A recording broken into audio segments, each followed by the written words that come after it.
السلام علیکم ورحمۃ اللہ وبرکاتہ۔ دوستوں، میں ہوں ہومیوپیتھی ڈاکٹر جاوید اقبال اور آپ دیکھ رہے ہیں میرا YouTube channel care and cure with doctor Javed Iqbal.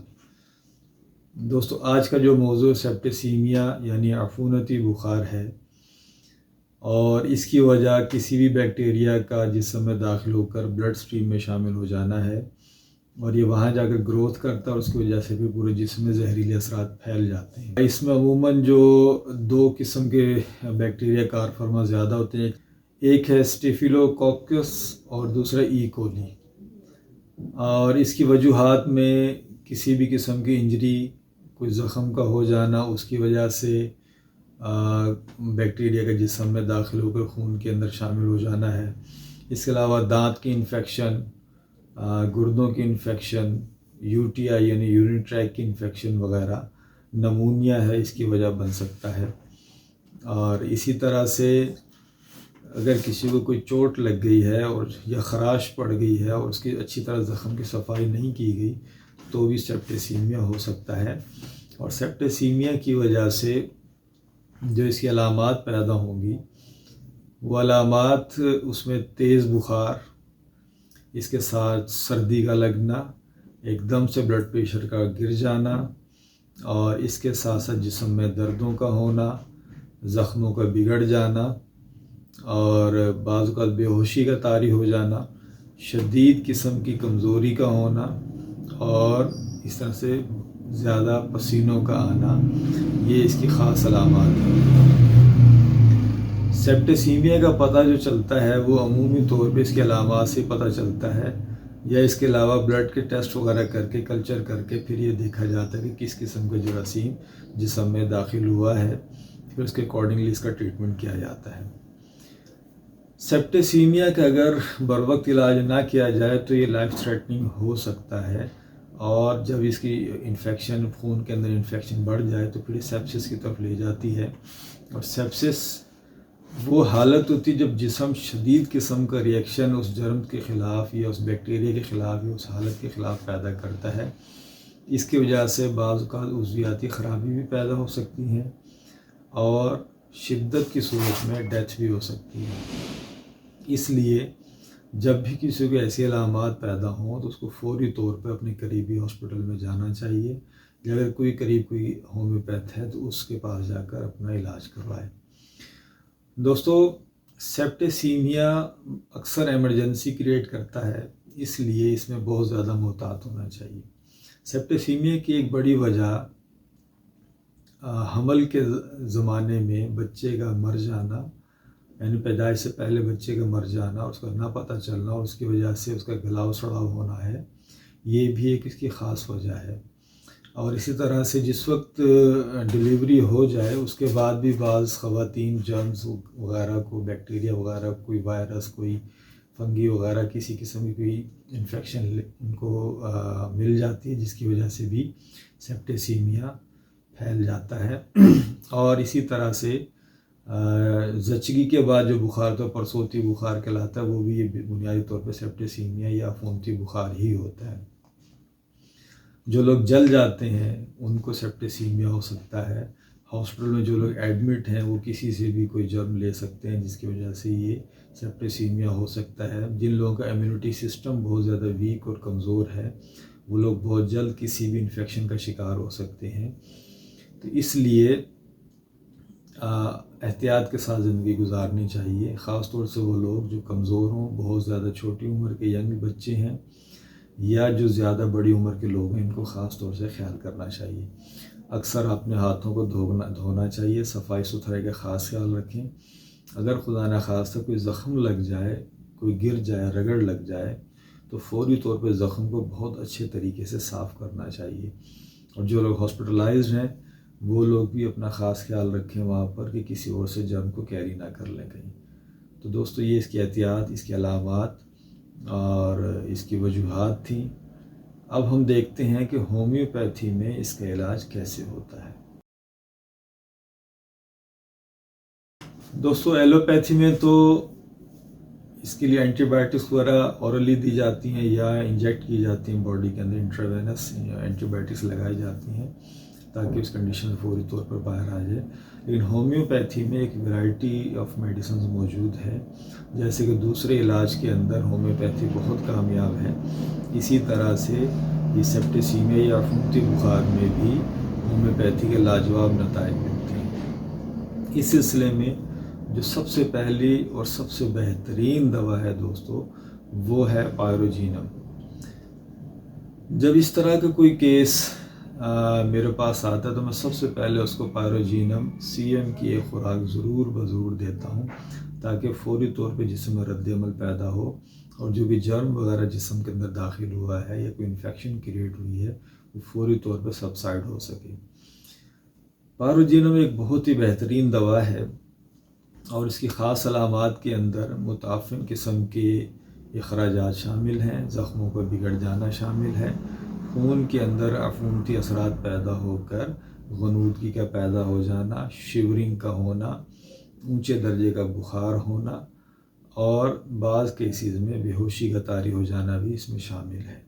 دوستو پائروجینم کے مریض کو بستر بہت زیادہ سخت محسوس ہوتا ہے اور جن حصوں کے بل وہ لیٹا ہوتا ہے وہ ان حصوں میں شدید قسم کی دکھن پیدا ہو جاتی ہے اور درد کرتے ہیں. وہ ایسی سستی کاہلی بہت زیادہ ہوگی، اس کو تھکاوٹ بہت زیادہ ہوگی اور پرسوتی بخار جو زچگی کے بعد عموماً خواتین میں ہو جاتا ہے، اس کے لیے بھی بہترین اور شاندار دوا ہے. جب کسی کو سیپٹیسیمیا کا شک ہو یا کسی بھی باڈی کے اندر انفیکشن کا شک ہو تو پہلی دوا جو اس کی بنے گی وہ پائروجینم بنے گی. شروع میں اس کو ایک ہائپوٹینسی کی خوراک 1-2 دی جائیں، اس کے بعد 30 طاقت میں اگر اس کو ہر 1-1.5-2 گھنٹے کے بعد اس کو رپیٹ کرایا جائے تو بہت جلد سیپٹیسیمیا سے مریض باہر آ سکتا ہے. دوستو اگلی جو ہماری دوا ہے وہ کاربو ویجیٹیبلس ہے. کاربو ویج خون کے زہریلے پن کے لیے بہترین اور شاندار نتائج کی حامل دوا ہے اور اس میں بھی اچانک سے بلڈ پریشر کا ڈراپ ہو جانا، آکسیجن کا جسم میں کم ہو جانا اور بالکل جیسے کہ نزائی کیفیت ہوتی ہے، یعنی جو مرنے سے پہلے جو نزا کی کیفیت ہوتی ہے یہ بالکل اس کی تصویر پیش کرتی ہے کہ نبض ڈوب جائے گی، آکسیجن کی کمی کی وجہ سے اس کے جسم میں نلاہٹ پیدا ہو سکتی ہے، آنکھیں اوپر کو چڑھ جائیں گی، سانس جو ہے اس کی تیز اور چھوٹی چھوٹی ہو جائے گی اور انتہائی ناطاقتی ہوگی، اس کو سویٹنگ ہو سکتی ہے اور اس کے ساتھ ساتھ اس کی نبض جو ہے نا وہ ڈوبنا شروع ہو جائے گی کیونکہ اس کے جسم میں آکسیجن کی شدید کمی واقع ہو جاتی ہے. اس وجہ سے اس کے جسم میں گلنے سڑنے کا عمل بھی پیدا ہو سکتا ہے.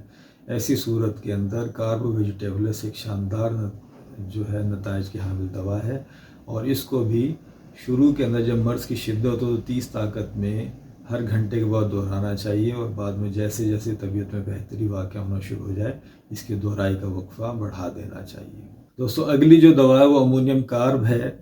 امونیم کارب جب کسی جانور کے کاٹنے کی وجہ سے جسم میں زہریلا پن پیدا ہو جائے اور اس کے جسم سے سیاہ رنگ کا سیلان خون شروع ہو جائے تو ایسے میں امونیم کارب بہترین دوا ہوتی ہے اور ایسے مریض کو اس کنڈیشن سے نکال کر بہت جلد صحت یاب کر دیتی ہے.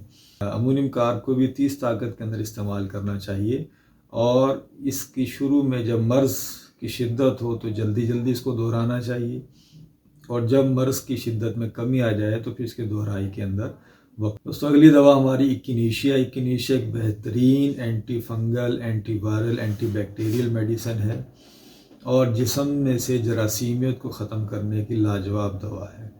جب زخموں کے یعنی کٹاؤ کی وجہ سے، زخموں کے بگڑ جانے کی وجہ سے جسم کے اندر زہریلے اثرات پھیل جائیں تو ایکینیشیا ایک بہترین دوا ہوتی ہے.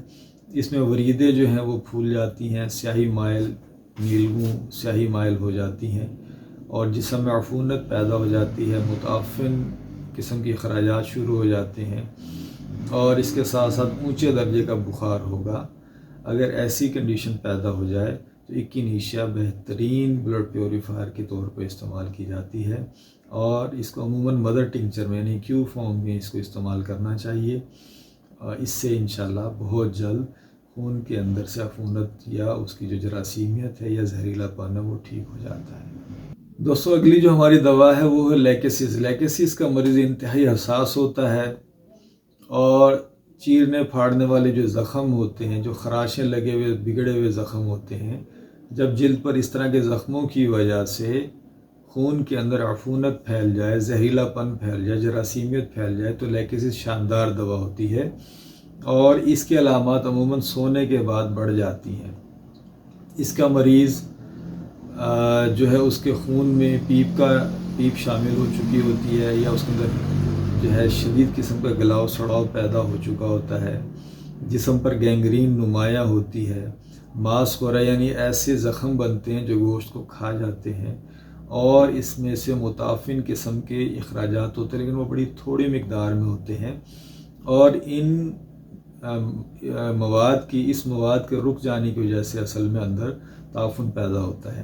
جب ایسے مریض کو ہم لیکسس 30 طاقت میں استعمال کرواتے ہیں تو اس کی وجہ سے اخراجات جلدی اور تیز ہو جاتے ہیں، اور جسم کے اندر سے عفونت ختم ہونا شروع ہو جاتی ہے۔ تو ایسے میں لیکسس بہترین نتائج کی حامل دوا ہے۔ دوستو، اگلی جو ہماری دوا ہے وہ آرنیکا ہے۔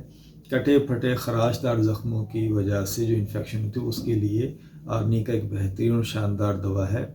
ایسے مریض کے اندر خون کی انفیکشن کے ساتھ ساتھ اس کو پاخانے ڈھیلے ڈھالے آئیں گے، یعنی جیسے گوندا ہوا ایک پاخانہ ہو تو ویسے نہیں ہوگا، بلکہ تھوڑے سے وہ موشن کی طرف ہوگا، اور اسی طرح اس کے اخراجات بھی بدبودار ہوں گے، جسم میں شدید دکھن ہوگی۔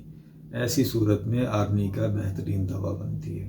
دوستو، اگلی جو ہماری دوا ہے وہ رسٹاکس ہے۔ عمل جراحی سے قبل رسٹاکس کو دینا چاہیے، اور عمل جراحی کے جتنے بھی یعنی جن کی سرجیکل کیسز جو بھی ہیں ان میں اگر عفونت پھیل جائے تو اس کے لیے رسٹاکس ایک بہترین دوا ہے۔ اس کے زخم عموماً سرخی مائل ہوں گے، اور وہ جگہ جو ہے وہ سرخ ہو کر سوج جائے گی، گرم ہوگی وہ جگہ۔ پہلی حرکت سے ایسے مریض کو جسم میں دردیں فیل ہوتی ہیں، تھوڑی سی حرکت کرنے کے بعد اس کی دردیں کم ہو جاتی ہیں، اور اس کی خاص علامت یہ ہے کہ اس کے جوڑ متاثر ہوں گے، یعنی جوڑوں میں شدید قسم کا درد ہوگا، اور تپکن ہوگی، وہاں پر سویلنگ پیدا ہو جائے گی، جوڑ ریڈش ہو جائیں گے، جس وقت اور ساتھ اس کو آرتھرائٹس ہو سکتا ہے۔ جس وقت ایسی کنڈیشنز ہوں تو اس میں رسٹاکس بہترین دوا ہوتی ہے۔ اس کو بھی 30 طاقت میں استعمال کروانا چاہیے، اور اس کی بھی شروع کے اندر دہرائی زیادہ کرنی چاہیے، اور پھر جیسے جیسے مرض میں افاقہ ہوتا جائے تو اس کی دہرائی بھی کم کر دینی چاہیے۔ عموماً پہلے جو 48 گھنٹے ہوتے ہیں اس انفیکشن میں، اس میں ہر 3 گھنٹے کے بعد اس کی 30 طاقت میں ایک خوراک دینی چاہیے، اور 48 گھنٹے کے بعد جب اس کی انفیکشن کم ہو جائے اور تکلیفات کم ہو جائیں تو اس کی دہرائی بھی کم کر دینی چاہیے۔ دوستو، ہماری جو آخری دوا وہ اینتھراکسینم ہے۔